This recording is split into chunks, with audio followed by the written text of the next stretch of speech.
Video शुरू करने से पहले हम आपको बता दें कि अगर आपने मशरूम फार्मिंग की पार्ट 1, पार्ट 2, 3 और 4 नहीं देखा है तो पहले वो देख लीजिएगा, क्योंकि अगर आप ये वीडियो डायरेक्ट देखेंगे तो आपको ये वीडियो बिल्कुल समझ में नहीं आएगी। बाकी पार्ट्स का जानकारी वीडियो के डिस्क्रिप्शन में है। जैसा कि आप देख रहे हैं, जब भी हम लोग मशरूम की जब खेती करते हैं तो सबसे पहले चीज ये होती है कि ये कमरे के अंदर की खेती होती है। हमें इसको कमरे के बाहर नहीं, कमरे के अंदर उगाना है। पर कमरे के अंदर हम लोग इसको जमीन में नहीं रखते हैं, उसके लिए हमें एक तरीका होता है, एक सेटअप बनाना पड़ता है। उसी सेटअप में आप लोग मशरूम उगा सकते हैं। ऐसा नहीं होता है कि आपने कमरे के अंदर लाया और उसको रख दिया, उसके लिए हमें एक प्रॉपर सेटअप करना पड़ता है। और ये सेटअप दो टाइप के होते हैं, एक होता है आपका रैक मेथड और एक होता है आपका हैंगिंग मेथड, जैसा कि आप इधर देख सकते हैं। ये हमारा हैंगिंग मेथड है। तो हम लोग शुरुआत करते हैं इसी हैंगिंग मेथड से। कट करना जरा। करते हैं हम लोग हैंगिंग मेथड से। इसको कहते हैं हैंगिंग मेथड। ये एक बैम्बू मतलब कि बांस और एक रस्सी, इन दोनों को मिला के एक तरीका जो इजाद किया है उसको कहते हैं हैंगिंग मेथड। इसमें क्या होता है, ये कुछ ऐसी जगहों में लगाया जाता है या ऐसी जगहों में इस्तेमाल किया जाता है जहां पे आपकी कोई फैसिलिटीज नहीं पहुंच पाती है या सुविधाएं आपके पास पहुंच नहीं पाती है, जो बहुत ही पिछड़ा हुआ गांव होता है जहाँ पे कि कोई फैसिलिटीज नहीं आ पाती है। उसके लिए हम लोग यहाँ पे फैसिलिटीज ना होने के कारण हम लोग ये हैंगिंग मेथड यूज करते हैं। हैंगिंग मेथड को यूज करने के लिए आपको कुछ नहीं चाहिए होता है, आपको थोड़े से बांस और थोड़ी सी रस्सियां चाहिए होती है। इसको लगाने का तरीका भी बहुत आसान है। आप लोग को किस तरीका से लगाना है देख लीजिए। ये कुछ एक पक्का सा मकान सा समझ लीजिए या एक स्टोर रूम सा समझ लीजिए। इसमें पक्की सी चिराई हो रखी है। जिनके पास पक्का मकान है तो आप लोग क्या कर सकते हैं, आप ऊपर देखिएगा एक रेक्टेंगुलर एक शेप का, इसको गिट्टी कहते हैं। उस गिट्टी को आप क्या करिएगा, दीवार से 2 फीट छोड़ के उस गिट्टी को लगाइएगा और सेम ही आप उस तरफ से उस तरफ लगाइएगा दीवार के, ताकि वो दोनों आमने सामने रहें। गिट्टी लगाने के बाद आपने पहली गिट्टी लगा दी, उसके गिट्टी लगाने के बाद दूसरी गिट्टी आपको उसके 2-2 फीट छोड़ के लगानी है। दूसरी गिट्टी 2 फीट छोड़ के लगेगी, तीसरी 2 फीट छोड़ के, और ऐसे ही 2-2 फीट के गैप में आपको गिट्टियां लगानी है। अब आपने गिट्टियां लगा दी। गिट्टियां लगाने के बाद देखिए गिट्टी के ऊपर भी 2 कीले लगी हुई हैं। अगर आप देख पा रहे हैं तो देखिए 2 कीले लगी हुई हैं। वो कीले इसलिए लगाई गई है, जब भी आप बांस अपना लगाओगे तो वो बांस हिल के नीचे ना गिर जाए। तो जो 2 कील लगी है वो बांस को अटकाने के लिए है। सेम इस तरफ लगाया गया है वो दोनों को बैलेंस करने के लिए, ठीक है। अब आपने अपना बांस तो लगा दिया।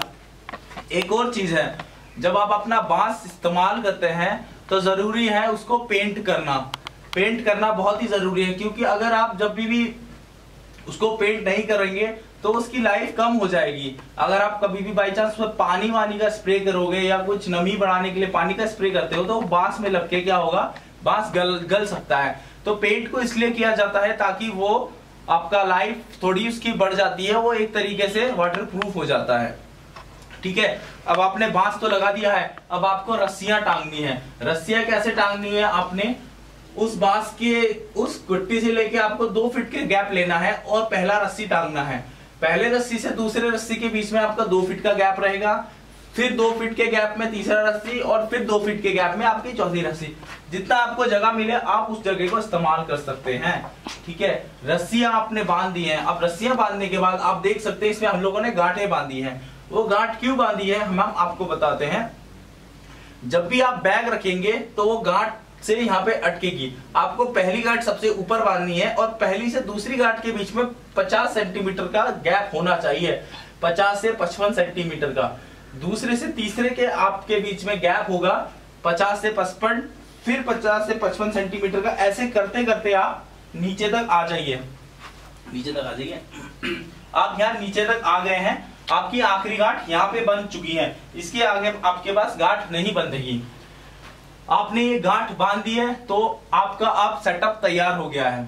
अब जैसे कि आप बैग तैयार करते हो तो मैं आपको बताता हूं इसमें बैग किस तरीके से टांगा जाता है। आपका बैग कुछ इस तरीके से आएगा। आपको 2 रस्सियां पकड़नी है और आपको बैग ऐसे डालना है और ये इस तरीके से आपका बैग ये आ जाएगा। इस तरीके से आपका कुछ बैग दिखेगा। ये मशरूम मत दिखाना मेरी वाली, उसको छुपा देना, ठीक। ये आपका कुछ बैग इस तरीके से आ जाएगा, देख रहे हैं आप। ये आपका हैंगिंग मेथड हो गया। और आप ऊपर से शुरुआत करेंगे, ऊपर से नीचे की तरफ आएंगे बैग टांगते हुए। आपको नीचे से ऊपर की तरफ नहीं जाना है, ऊपर से नीचे की तरफ आना है।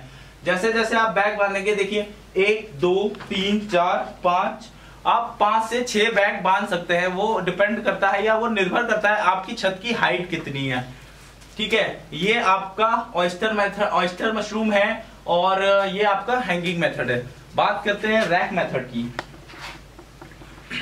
रैक मेथड जैसा कि आप सब लोग देख रहे हैं, ये बहुत ही बड़ा है।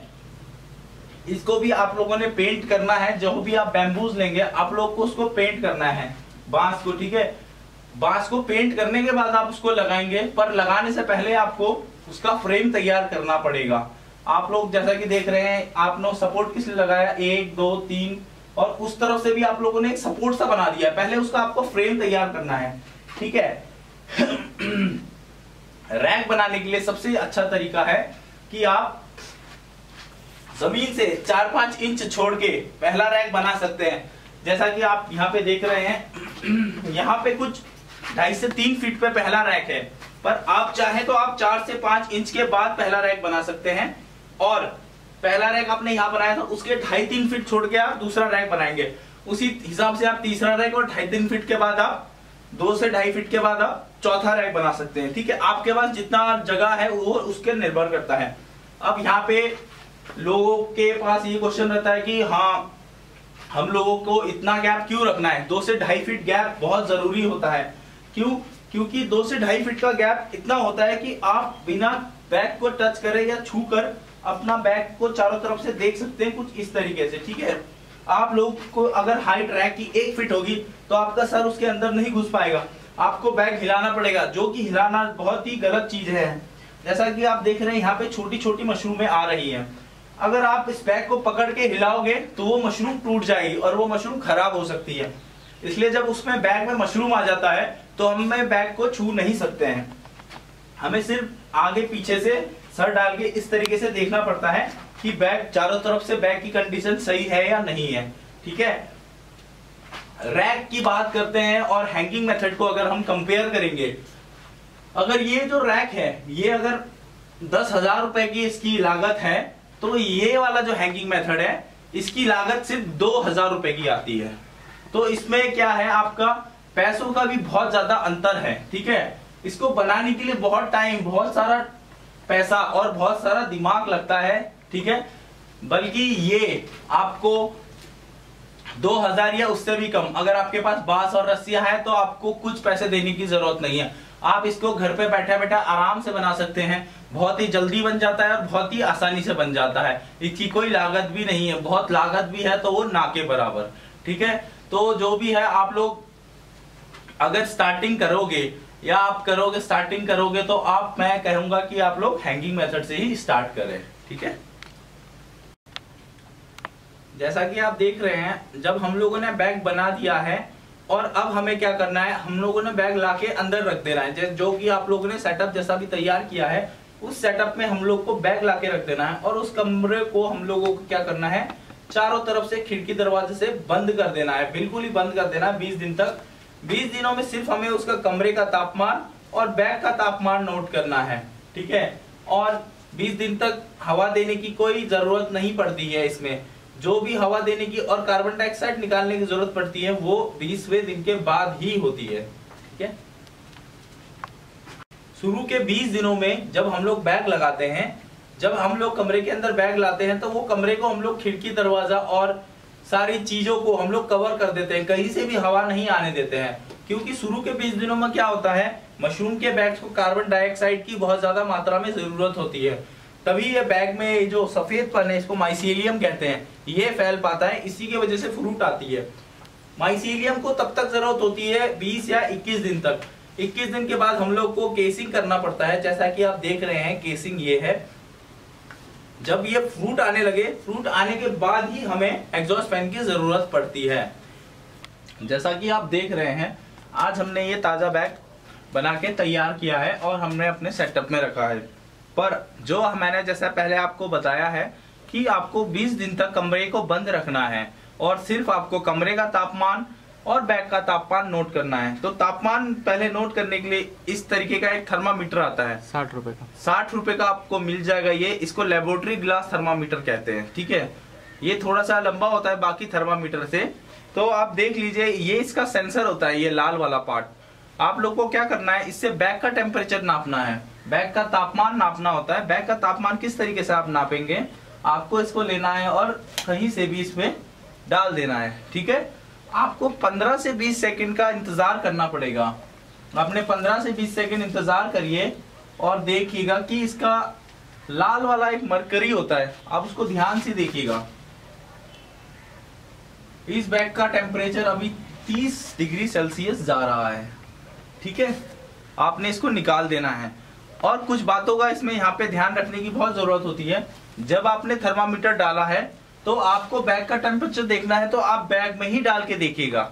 आपको थर्मामीटर से देखना है तो आप ऐसे ही देखिएगा, तब आपको बैग का टेम्परेचर पता चलेगा।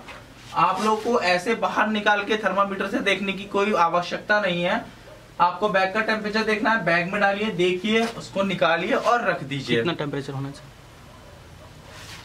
शुरू के दिन? बैग का टेम्परेचर आपका 24 से 30 के बीच में होना चाहिए। शुरू के 20 दिनों तक, शुरू के 20 से 25 दिनों तक आपका बैग का टेम्परेचर 24 से 30 के बीच में होना चाहिए, ठीक है। अब मैं आपको कुछ रूम के टेम्परेचर और ह्यूमिडिटी के बारे में बताता हूँ। उसके कैसे मीटर होते हैं और वो क्या होता है वो मैं आपको दिखा देता हूँ। देख रहे हैं, ये एक मीटर है जिसको कि हाइग्रोमीटर कहते हैं। ये आपका जो ऊपर वाला पार्ट है, ये आपका दिखाता है रूम का तापमान, और ये दिखाता है आपके रूम के अंदर कितनी नमी है, कितनी उमस है, ठीक है। अभी आपको देख लीजिए, इस रूम का तापमान हो रहा है आपका 27.6 और आपका ह्यूमिडिटी हो रहा है 86%, ठीक है। ह्यूमिडिटी मतलब उमस।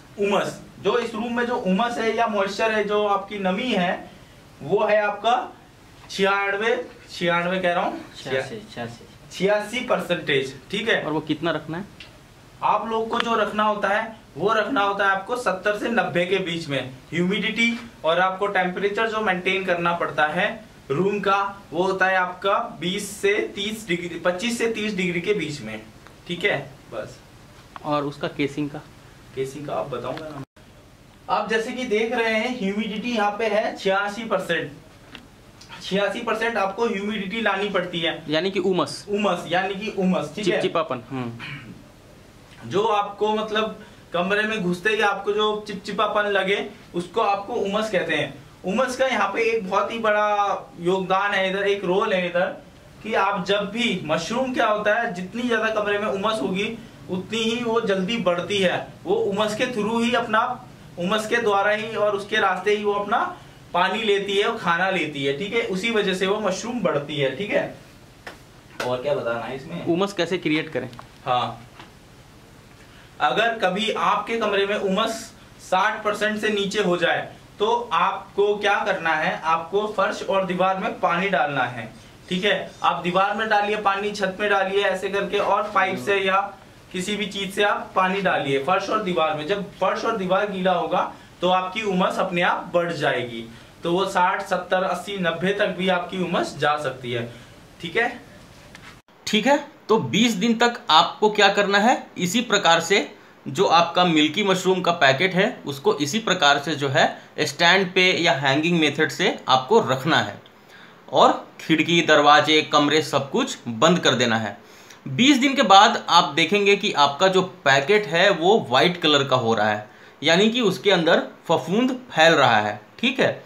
तो 20 दिन में जब आप देखेंगे कि मिल्की मशरूम के पैकेट में फफूंद फैल चुका है, तो हम लोग क्या करेंगे कि मिल्की मशरूम के पैकेट को बाहर निकालेंगे और बाहर निकालकर ऊपर से फाड़ देंगे। ऊपर से फाड़ कर हम लोग उसमें मिट्टी की भराई करेंगे। करीब इतने हाइट तक हम लोग उसके ऊपर मिट्टी भरेंगे, उसी के ऊपर मिल्की मशरूम जो है उगेगा। फफूंद पैकेट में फैल चुका है और अब हम इसमें सॉइल केसिंग कर रहे हैं, यानी कि मिट्टी की भराई करेंगे इस पैकेट के ऊपर, यानी कि भूसे के बिल्कुल ऊपर में, ठीक है जी। अब मिट्टी की भराई हम कैसे करेंगे? हम इसके अंदर नॉर्मल मिट्टी कोई बागान से लेके आएंगे और डाल देंगे, ऐसा नहीं होगा। हम लोग इसके अंदर कोकोपीट, कोकोपीट का मतलब होता है नारियल का बुरादा, और 1.5 साल पुराना गोबर, इन दोनों का मिश्रण बनाएंगे। कोकोपीट कहाँ से मिलेगा उसका भी लिंक डिस्क्रिप्शन में मैं दे रहा हूँ। वैसे गूगल पे सर्च कर लीजिएगा, अपने आसपास अगर कोई नर्सरी होगा, कोई बागवानी केंद्र होगा, वहाँ से भी कोकोपीट आप आसानी से ला सकते हैं। कोकोपीट का मतलब होता है नारियल का बुरादा। उसका ईंट के टुकड़े जैसा, ब्रिक्स के टुकड़े जैसा उसको बनाते हैं। तो कोकोपीट आप 20% रखेंगे, और जो गोबर है गाय या भैंस का, जो 1.5 साल पुराना गोबर है, उसको आप 80% रखेंगे। और वो 20% किस प्रकार से कोकोपीट रखेंगे? नारियल का बुरादा, नारियल के बुरादे की जो ईंट आती है, ईंट यानी कि ईंट के जैसे आकार की बनती है, उसको आप लेकर आएंगे, पानी में उसे आप फुला देंगे। जब आप देखेंगे कि उसका आकार नॉर्मल आकार से 4 गुना ज़्यादा हो गया है, तो उसे पानी से बाहर निकाल लेंगे और गोबर में, जो 1.5 साल पुराना गोबर है, उसमें मिक्स कर देंगे। ठीक है, मिक्स करके और फिर हम इसका शुद्धिकरण करेंगे। क्योंकि एक चीज़ ध्यान रखिएगा, मशरूम में हम जो भी आइटम डालेंगे उसका पहले शुद्धिकरण जरूर करेंगे, नहीं तो कीड़े मकोड़े मिट्टी में साथ में आ सकते हैं, जो मशरूम के लिए हानिकारक होंगे। तो ये वीडियो को देखिएगा, आप खुद समझ जाएंगे कि किस प्रकार से हम लोग मिल्की मशरूम में सॉइल केसिंग करने वाले हैं। नंबर दूसरी चीज, जो ओयस्टर मशरूम होती है उसकी कोई सॉइल केसिंग नहीं होती है। तो ओयस्टर मशरूम की कोई सॉइल केसिंग नहीं होगी, सिर्फ और सिर्फ मिल्की मशरूम की ही सॉइल केसिंग होगी। बाकी सब कुछ दोनों का समान रहेगा, खाली सॉइल केसिंग जो है मिल्की मशरूम में होगा, ओयस्टर में सॉइल केसिंग नहीं होता है। वो अपने आप उसका जो फल है, जो फ्रूट है ओयस्टर मशरूम की, वो अपने आप पैकेट जो हमने होल की थी 5 होल, उस होल में से बाहर निकलेगी, उसको कुछ भी करने की जरूरत नहीं है। बाकी सेम टू सेम दोनों का सेम प्रोसीजर है। सिर्फ हम क्या करेंगे, मिल्की मशरूम में सॉइल केसिंग करेंगे, यानी कि मिट्टी का भराव करेंगे। ये वीडियो देख लीजिए। ये हमारा 80% गाय का गोबर और 20% कोकोपीट यानी कि नारियल का बुरादा। नारियल के बुरादे को पहले हमने पानी में भिगा लिया था। जब उसका बुरादा 4 गुना ज़्यादा फैल गया था पानी के अंदर, तब हमने गाय का या भैंस के गोबर, जो कि 1.5 साल पुराना है, और कोकोपीट, जो कि नारियल का बुरादा है, हमने दोनों को मिक्स कर ये मिश्रण बनाया है। लेकिन हो सकता है इसके अंदर भी कोई फंगस, कोई बैक्टीरिया होंगे, इसलिए हमने पानी लिया है, और पानी का 5% हमने फॉर्मलिन, आपको याद होगा पहली बार जब हम शुद्धिकरण कर रहे थे तब फॉर्मलिन यूज़ किया था, वही पानी के अंदर 5% फॉर्मलिन मिलाएंगे। और फॉर्मलिन मिलाकर हम अच्छे से इस मिट्टी के ऊपर लेयर बाय लेयर छिड़काव कर देंगे। और छिड़काव करने के बाद हम 3 दिन तक इस मिट्टी को अच्छे से ढककर रखेंगे, ताकि इसके अंदर का फंगस, बैक्टीरिया सारा मर जाए। कुछ इस प्रकार से आप देख सकते हैं। और जब फंगस, बैक्टीरिया इसके अंदर से मर जाएंगे, तब उसके बाद हम लोग इसको किसी बैग में रख सकते हैं। ऊपर वाले पोर्शन का जितना बैक्टीरिया या कुछ भी रह जाता है, वो फ्यूम्स की कांटेक्ट में आके वो भी खत्म हो जाता है। वो आपको 3 दिन तक करके रखना है, ढक के रखना है, कवर करना है। उसके बाद क्या करना है, आप उसको किसी चीज़ में कट्टे में डाल के रख सकते हैं या किसी बैग में बांध के रख सकते हैं। 20वें दिन में क्या होगा, जब आप ये बैग बनाएंगे तो 20वें दिन में इसमें पूरा माइसेलियम फैल जाएगा, वाइट हो जाएगा। ठीक है, 90% तो हो ही जाएगा। नीचे का थोड़ा पोर्शन रह जाएगा, कोई नहीं तो पूरा ही हो जाता 20 दिन में, 20 से 21 दिन में। ठीक है, उसके बाद क्या करना है, आप लोगों को बैग खोलना है। हाँ जी मैम,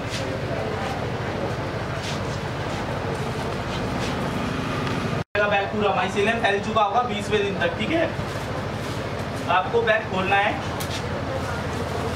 और इसको ऐसे फोल्ड करना है बस। अब आप अभी से देख रहे हैं कि ये जो बैग बना हुआ है इसका शेप ओवल सा है थोड़ा सा। ठीक है, उसको क्या करना है, ऊपर वाले को थोड़ा सा खुरचना सा है ताकि ये प्लेन हो जाए। इसको पहले प्लेन करना है, थोड़ा सा खुरच के एक लेवल में कर दिया। अब जो आपने केसिंग सॉइल 3 दिन के लिए आपने वो किया था, कवर करके रखा था, फिर वो 3 दिन बाद आपने उसमें किसी में स्टोर करके रख दिया। ठीक है, अब आपको क्या करना है, केसिंग सॉइल डालना है। पहले आराम से डालिएगा ऊपर से, डाल दिया। उसके बाद बहुत ही हल्के हाथ से, केसिंग को दबाना ही नहीं है, ठीक है, बहुत हल्के हाथ से आपने क्या करना है, केसिंग को चारों तरफ फैलाना है। फिर हल्के हाथ से आपको केसिंग को, बस। आज 20वां दिन है और हम लोगों ने क्या किया है, हम लोगों ने इसकी केसिंग कर दी है। केसिंग का मतलब ये जो केसिंग सॉइल है, हम लोगों ने बैग फाड़ा था, फोल्ड किया था, फिर उसमें हम लोगों ने केसिंग की एक परत डाल दी थी।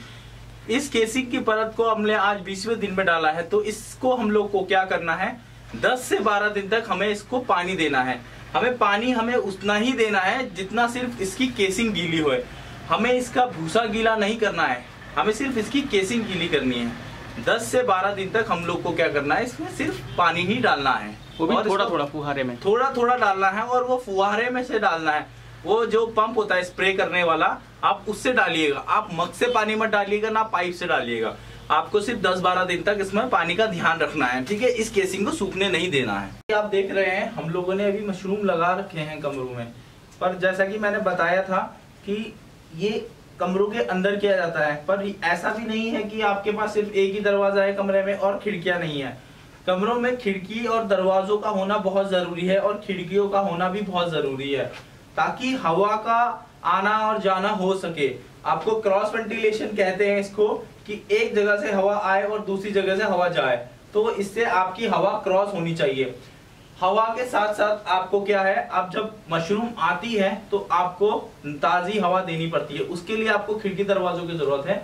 और दूसरी सबसे चीज इंपॉर्टेंट क्या है, सबसे जरूरी चीज है वो एग्जॉस्ट फैन। जैसा कि आप देख सकते हैं ये एग्जॉस्ट फैन है। एग्जॉस्ट फैन का हम लोग मशरूम में इसलिए इस्तेमाल करते हैं ताकि जो हवा से आई हुई है और मशरूम से निकली हुई कार्बन डाइऑक्साइड है, जिसको हमारी मशरूम को जरूरत नहीं होती है, जिसके वजह से हमारी मशरूम रुक भी सकती है, उसकी ग्रोथ रुक सकती है, हमें उस चीज को बाहर निकालना पड़ता है। तो कार्बन डाइऑक्साइड एक गैस होती है जो कि बहुत हैवी, मतलब कि भारी गैस होती है, और वो गैस नीचे बैठी रहती है। तो जब हम लोग अपना एग्जॉस्ट फैन लगाते हैं, वो भी हम जमीन से 4-5 इंच या आधा फीट ही ऊपर लगाते हैं। आप ज्यादा ऊपर लगाएंगे तो वो हो नहीं पाएगा और कार्बन डाइऑक्साइड नहीं निकल पाएगा। इसलिए क्या करना पड़ता है, हमें जमीन से 4-5 इंच या 8-10 इंच या आधा फीट, इससे ऊपर हम लोग अपना एग्जॉस्ट फैन नहीं ले जाएंगे। जब भी एग्जॉस्ट फैन लगाएंगे तो जमीन में ही रख दीजिए, वो और अच्छा है, नहीं तो थोड़ा सा ऊपर रखिए। और एग्जॉस्ट फैन को कब चलाना है, अगर आप 2 घंटे हवा दे रहे हैं तो उसमें 1 घंटे आपको एग्जॉस्ट फैन चलाना बहुत ही ज्यादा अनिवार्य है। शुरू के देख रहे हैं मेरे इस तरफ भी खिड़की है और मेरे इस तरफ भी खिड़की है। आप देख लीजिए चारों तरफ एक खिड़कियां हैं, ये भी खिड़की है, इससे भी हवा आती है। इससे क्या होता है, जब भी आपको 20 या 25 दिन के बाद जब आपकी मशरूम निकलनी शुरू हो जाती है, तब से आपको हवा देने की जरूरत पड़ती है, वो भी काफी मात्रा में। जैसे आपने सुबह 2 घंटा दिया, उसमें आपने 1 घंटा एग्जॉस्ट फैन चलाया, फिर 2 घंटे के लिए बंद किया, फिर आपको 2 घंटे हवा देनी पड़ती है, फिर 1 घंटा बंद करेंगे, फिर 2 घंटे हवा देंगे। ऐसे करते करते जब आप शाम के टाइम में पहुंचेंगे 5 से 7 के बीच में, तब भी आपको 2 घंटे जब हवा दोगे तो उसमें 1 घंटे आपको एग्जॉस्ट फैन चलाने की जरूरत पड़ती है। पर ये ध्यान रखिएगा कि आपके कमरे में बराबर और चारों तरफ से खिड़कियां हो या आमने सामने भी खिड़कियां हो तो भी चलेंगी, ताकि हवा आपस में एक जगह से निकले और दूसरी जगह से आए। इस तरीके से हवा का क्रॉस होना बहुत जरूरी है मशरूम वाले कमरे में, ठीक है।